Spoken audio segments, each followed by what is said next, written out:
Effect of a substituent on further substitution।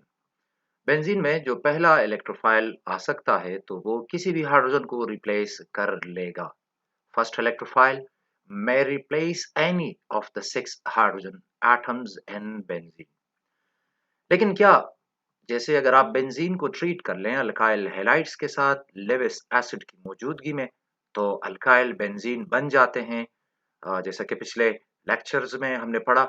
और अब अगर फर्दर सब्स्टिट्यूशन होगी, नेक्स्ट अल्काइल ग्रुप आएगा। पहला तो जिधर भी आ सकता है आ जाएगा, लेकिन जो नेक्स्ट अल्काइल ग्रुप है वो कहाँ पे आएगा इसका फैसला करेगा जो ऑलरेडी प्रेजेंट अल्काइल ग्रुप है।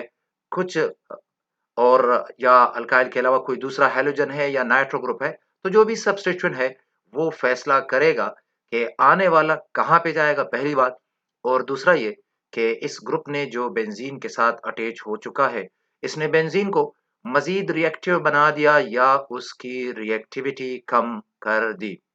But what about the second electrophile, whether it will be encouraged or discouraged.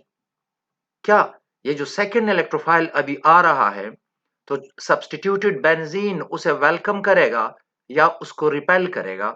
If second electrophile is replacing a hydrogen atom of the substituted benzene where he can find the proper place।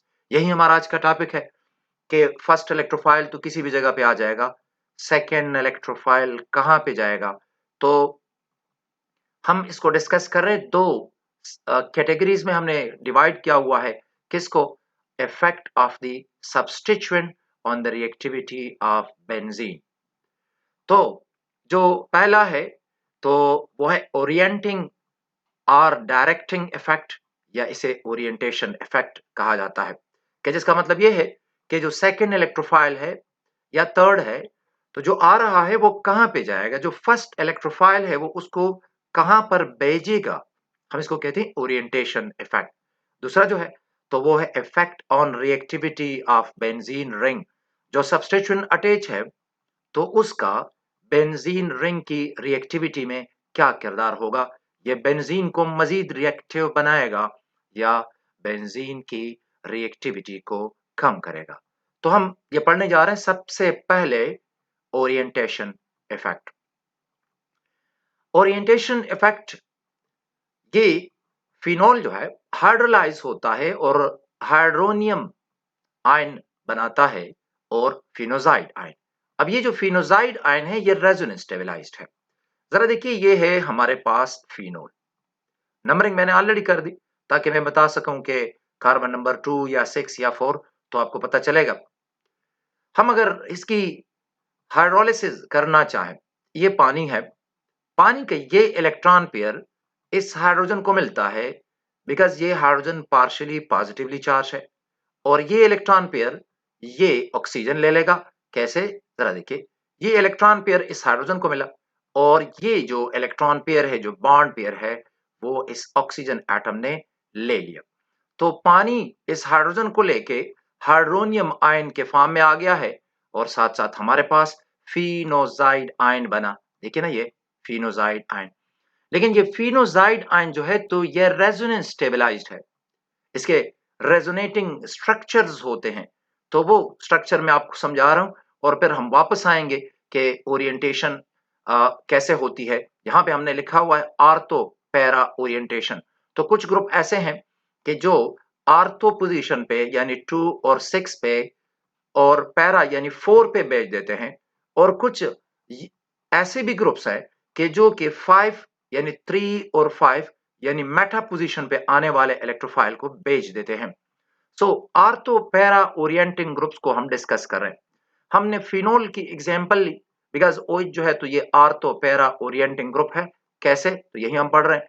Electron pair hydrogen ने लिया, ये bond pair oxygen ने लिया और hydronium ion बना, साथ साथ फिनोजाइड ion बना।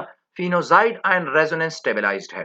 जरा देखिए इसे, इस ऑक्सीजन पे 3 इलेक्ट्रॉन पेयर्स हैं और नेगेटिव चार्ज है इस पे। ये आप जानते हैं कि कहां से नेगेटिव चार्ज है। ये नेगेटिव चार्ज इधर से है कि ये इलेक्ट्रॉन पेयर इसने लिया, तो इसमें तो एक इलेक्ट्रॉन ऑक्सीजन का है, दूसरा इलेक्ट्रॉन हाइड्रोजन का है, तो इसने तो दोनों ले लिए, तो लिहाजा ऑक्सीजन पे -1 चार्ज आएगा। अब ये इलेक्ट्रॉन पेयर आगे शिफ्ट होगा तो ये इलेक्ट्रॉन पेयर यहां पे आ जाता है। कैसे? जरा देखिएगा, ये इलेक्ट्रॉन पेयर यहां शिफ्ट हुआ और ये इलेक्ट्रॉन पेयर इस कार्बन पे आया। तो इस तरह दूसरा कंट्रीब्यूटर बना। दूसरे कंट्रीब्यूटर में आप देख रहे हैं कि ये जो कार्बन है, आर्थो कार्बन, तो इस पे नेगेटिव चार्ज आ गया है। साथ साथ वो नेगेटिव चार्ज खत्म हुआ बिकॉज ऑक्सीजन ने इलेक्ट्रॉन पेयर दे दिया है। लेकिन ये जो पाई बॉन्ड था, तो इसमें एक इलेक्ट्रॉन इस कार्बन का है, एक इलेक्ट्रॉन इस कार्बन का है। लेकिन अब तो ये दोनों इलेक्ट्रॉन इसने लिए, तो लिहाजा इस कार्बन पे लॉन पेयर है और इस पे नेगेटिव चार्ज है। तो नेक्स्ट कंट्रीब्यूटर ये होगा कि ये इलेक्ट्रॉन पेयर मूव करके इधर आते हैं और ये जो बॉन्ड पेयर है ये इधर आएगा। क्यों आएगा? जरा देखिए, ये इलेक्ट्रॉन पेयर, ये जो बॉन्ड पेयर है पाई, ये इधर क्यों आता है? रीजन ये है कि ये कार्बन जो है, तो ये जो कार्बन है, तो ये 5 बॉन्ड नहीं बना सकता। ऑलरेडी इसके 4 हैं। जरा देखिए ना, 1 2 3 और 4। अब अगर वो भी आएगा तो कार्बन के तो 5 बॉन्ड हो जाएंगे। लेकिन कार्बन जो है वो वैलेंस शेल एक्सपेंशन नहीं कर सकता। तो ये इलेक्ट्रॉन पेयर यहां पे आया और ये इलेक्ट्रॉन पेयर यहां पे आया। जैसे कि इस जगह आप ये देख रहे हैं, इलेक्ट्रॉन पेयर इधर आया तो पाई बॉन्ड बना और ये जो पाई इलेक्ट्रॉन है वो इधर आ गया। इस तरह हमारे पास दूसरा तीसरा कंट्रीब्यूटर बना। फर्स्ट कंट्रीब्यूटर, सेकंड और थर्ड। ये इलेक्ट्रॉन पेयर यहां पे आया है तो इधर नेगेटिव चार्ज भी है और लॉन पेयर भी है। हाँ, इधर ये इलेक्ट्रॉन पेयर यहां पे आया तो पाई बॉन्ड यहां पे बन गया है।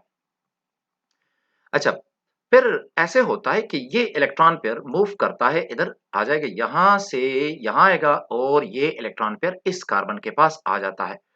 जैसे कि ये आप देख रहे हैं, यूं।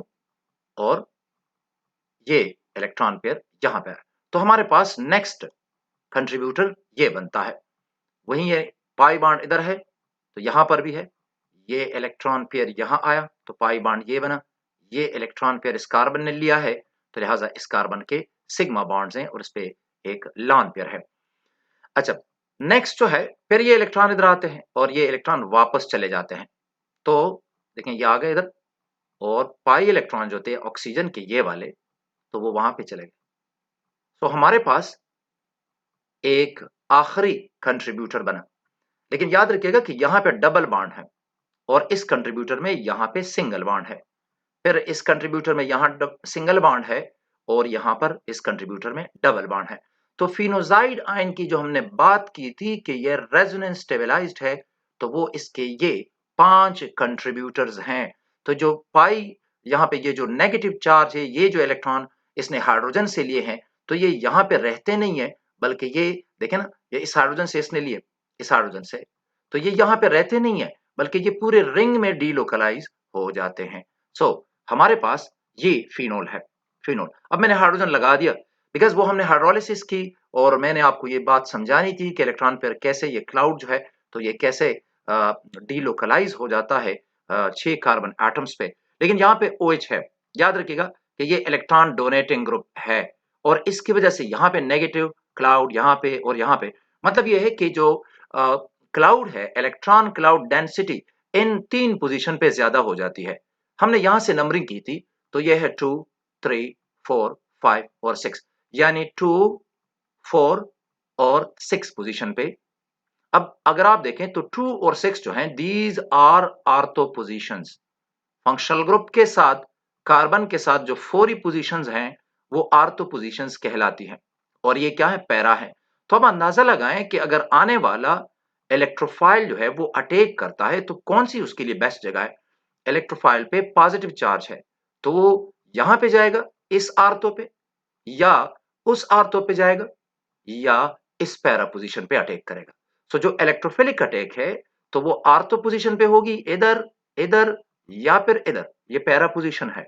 सो OH ग्रुप जो है ये इलेक्ट्रॉन डोनेटिंग, और देखिए इसने क्लाउड ज्यादा कर दिया, नेगेटिव चार्जेस क्रिएट कर दिए बेंजीन पे, तो ये इलेक्ट्रॉन डोनेटिंग और एक्टिवेटिंग ग्रुप है। बिकॉज इलेक्ट्रोफाइल जो है वो बेंजीन से इलेक्ट्रॉन लेता है। सब अगर ऐसा कोई ग्रुप जो बेंजीन पे नेगेटिव क्लाउड बढ़ा देगा तो वो एक एक्टिवेटिंग ग्रुप होगा। सो OH जो है तो ये इलेक्ट्रॉन डोनेटिंग, एक्टिवेटिंग और आर्थो पैरा ओरिएंटिंग ग्रुप है। यानी अगर आप फिनोल को अल्काइल हैलाइड के साथ ट्रीट करें तो आने वाला जो अल्काइल ग्रुप है वो आर्थो पे जाएगा और पैरा पे जाएगा। अब हम ले लेते हैं ये फिनोल कि जिसमें वो लॉन पेयर्स वगैरह और सारा कुछ मौजूद है, 1 2 3 4 5 और 6। ये अगर इलेक्ट्रोफाइल है तो वह कहां पे जाएगा, 2 पे आएगा, या इधर 4 पे जाएगा, या इलेक्ट्रोफाइल 6 पे आएगा। तो ये जो तीन पोजीशंस हैं 2 4 6, these are electron rich positions, और आने वाला इलेक्ट्रोफाइल इन ही तीनों जगहों का इंतखाब करेगा। ये 3 और 5 पे नहीं जाएगा बिकॉज वहां पे चार्ज नहीं है। एग्जाम्पल में हमने यही बात कि ये उसकी थ्योरी है, ये मैं कर लेता हूं और आपको एक्सप्लेन करके दे देता हूं। तो फिर आप यूं कर लिया करें कि जैसे ये सारी थ्योरी है, मिसाल के तौर पे इसको यहाँ पे आप इस वीडियो को पास कर लें और फिर अपने नोट्स जो हैं वो इधर से बनाते जाएं। जो कुछ मैंने इधर लिखा हुआ है तो वो अपने नोट्स में लिखते जाएं, ये डायग्राम आप बना दिया करें। तो ऑलरेडी हमने इसको डिस्कस कर दिया है। अच्छा, अब ये इलेक्ट्रॉन डोनेटिंग, एक्टिवेटिंग और आर्थो पैरा ओरिएंटिंग ग्रुप्स हैं कौन? OH, ऑक्सीजन पे 2 लॉन पेयर्स हैं। नाइट्रोजन और H2, NH2 अमीन ग्रुप, ये अल्कोहल ग्रुप है, OH है, अमीन है, नाइट्रोजन पे एक लॉन पेयर है तो ये डोनेट कर सकता है। अब अल्काइल ग्रुप की बात, इंटरेस्टिंग। अल्काइल ग्रुप में चले हम सिंपल ग्रुप ले लेते हैं, CH3। आप जानते हैं कि कार्बन की इलेक्ट्रोनेगेटिविटी हाइड्रोजन से जरा सी ज्यादा है, जरा सी ज्यादा है। सो हाइड्रोजन पे पार्शियल पॉजिटिव चार्ज आता है और कार्बन पे पार्शियल नेगेटिव चार्ज आया। तो जनाब जो पार्शियल नेगेटिव चार्ज आ गया है तो इसकी तरफ से, क्योंकि ये बेंजीन के साथ अटैच है ये कार्बन, और इस कार्बन पे जो अल्काइल ग्रुप का कार्बन है तो उस पे चूंकि नेगेटिव चार्ज है तो लिहाजा उसको हम डोनेटिंग ग्रुप कहते हैं। फिर ये ईथर का ग्रुप है, इस ऑक्सीजन पे 2 लॉन पेयर्स हैं। फिनाइल ग्रुप बजाते खुद इलेक्ट्रॉन डोनेटिंग और एक्टिवेटिंग ग्रुप है बिकॉज इसके पास इलेक्ट्रॉन क्लाउड ज्यादा है। और फिर ये जो हमारे पास अमीन में जो होते हैं ये टर्शियरी अमीन है, मिसाल के तौर पे यहाँ पे NR2 है और इधर R आप कर ले, तो ये जो ग्रुप है इस नाइट्रोजन के पास भी लॉन पेयर है। तो इन ये सारे जो हैं ये तमाम जो ग्रुप्स हैं ये आर्थो पैरा ओरिएंटिंग इनका इफेक्ट है, और एक्टिविटी रिएक्टिविटी जो है तो वो ये है कि ये एक्टिवेटिंग ग्रुप्स हैं।